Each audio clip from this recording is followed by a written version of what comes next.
Westford is a rural gem among a cluster of communities experiencing high growth and development, Fairfax, Milton, and Essex.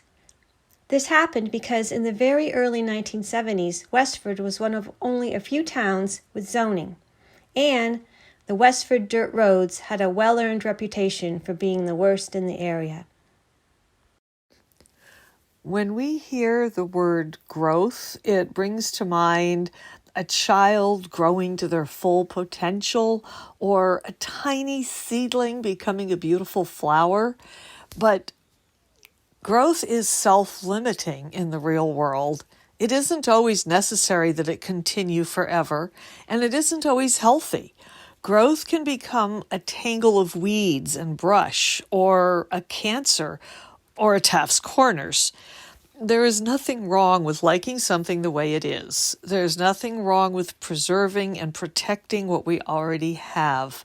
We should talk about improvements, but we don't have to go along with everything the way it is suggested. It is perfectly okay to say we disagree, we want something different, or that we like things the way they are.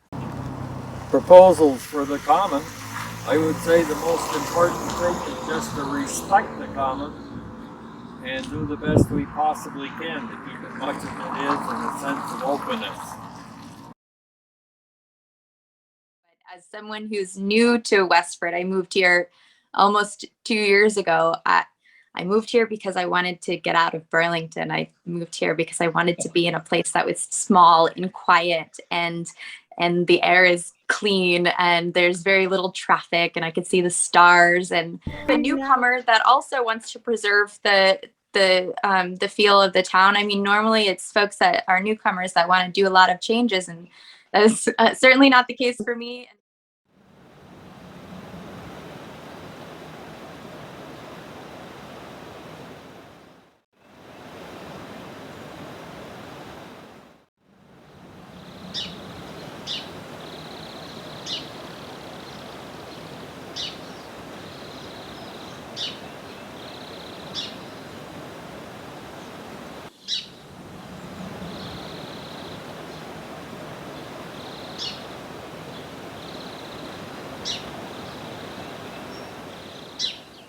It seems to me that the current zoning and form-based code is being driven by regional planning and maybe the state.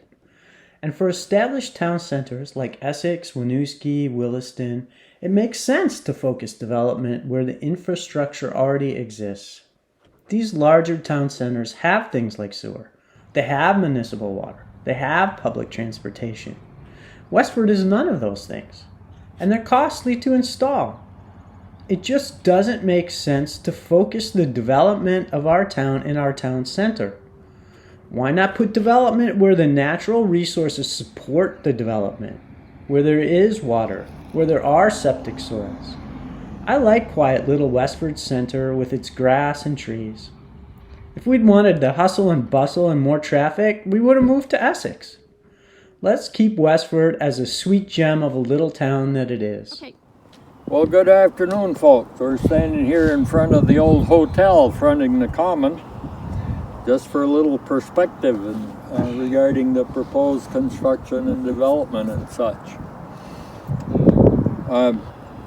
See, we've got 14 feet here from the edge of the pavement to the corner of the building.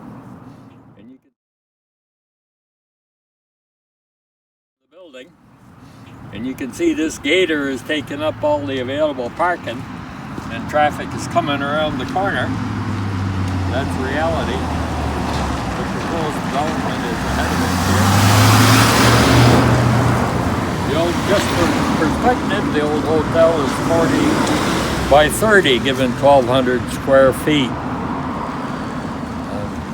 This is probably the worst traffic situation because of the curve, sharp curve in 128, and the fact that it also joins Cambridge Road right behind us. So there's an intersection there.